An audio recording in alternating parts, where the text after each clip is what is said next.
set the scene. It's a cold morning. You're wrapped up like a nice little burrito in your comfortable bed, and you may even have a partner or a pet next to you that's keeping you a little bit extra warm. And you're considering not getting up. You're considering staying in bed. You're considering taking a more easy route than what you might have been planning on doing. Do more than you think you can. You may be studying for an exam that's coming up soon, and you're feeling a little bit demotivated, like you've done enough for the day, and you were considering watching a movie anyway, so you may as well just stop now and then take care of that. And you don't think you're going to be able to get the work done that you originally wanted to get done. Do more than you think you can.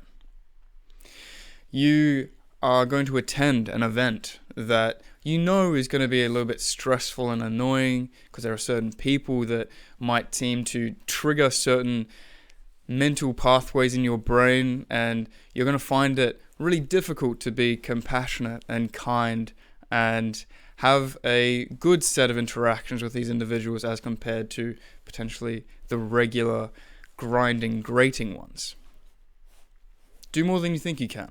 In all of these arbitrary situations, there comes a point where it feels like we aren't able to do something to the extent that we're wanting to do it. We fall short. We feel like we aren't good enough or aren't capable of doing a particular thing. And in each and every one of those moments, it's the same story, the same pattern that keeps getting repeated. And the idea of doing more than what we think we can is so important because our brain has a tendency, I've found, to trick us, to stop us before we've actually reached our limit, to prevent us from truly actualizing our real full potential. It gives us an out. It gives us an opportunity to resort to being comfortable and moving away from discomfort as much and as quickly as we possibly can. And in that same kind of way, it can be easy to give into it because it's so persuasive while also being quite deceptive as well at the same time. So then how do we go about thinking about this, or what kind of awareness do we bring to this scenario so that we're able to affect change whenever we realize we are following the same kind of pattern? And for me, what I've found it to be is remembering that every situation that we've found ourselves in where things have seemed unbearable, like we won't be able to overcome whatever it is that we are facing in that moment.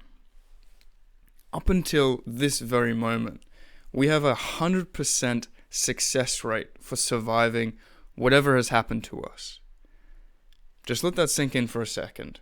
It may be not a very complicated thing to consider. I recognize that. But for me, as I've said in the past, some of the most important and beneficial things that I've been learning are the simple ones. And this has been especially important for me to realize that even though things in the moment, in the minutia of the experience, are so intense and encapsulate our attention so completely, in reality, their impact is usually quite insignificant to what we are actually experiencing on a day-to-day basis, living our lives as the human beings that we are. And if we could take these seemingly uncompromising and incredibly difficult scenarios for what they really are, which is just an opportunity for us to express our virtues on this journey of growth, then we're going to be able to not only have a better experience of whatever it is we're going through, but we're going to be improving as a result of that stress in our life. And this idea of doing more than we think we can, do more than you think you can, is so important and has been so important in my life, because when we're in that situation, it's so hard to see past it.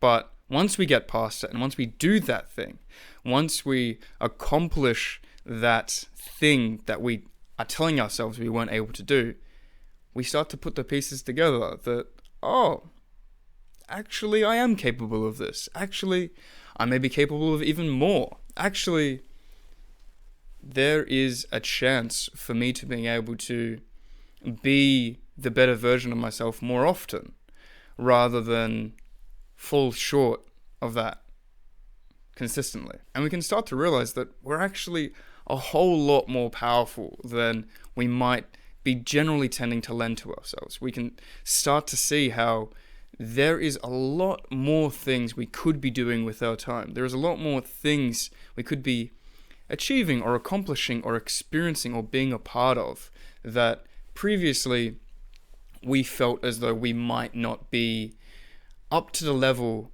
of being able to do those things. Whereas in reality, it really, for the most part, obviously this isn't a 100% thing, but for the most part, all that's really needed isn't some incredible transformational thing to occur in our lives, but it's just a mindset shift. And that mindset shift can give us the permission or the freedom to at least attempt these things. We might not be able to do it every time, but if we give ourselves the option to, then we at least have the chance. And this all starts with simply doing just a little bit more than we think we can. Giving ourselves the benefit of the doubt to know, what if I was able to do it? Or to give us the chance of potentially achieving something that seems a little bit unfeasible. What if we could do that? Why not? Why not us? So that's the learning for today. I hope it was valuable. It's been exceptionally important for me, as I've already said. So, once again, thanks for watching, thanks for being here, and do more than you think you can.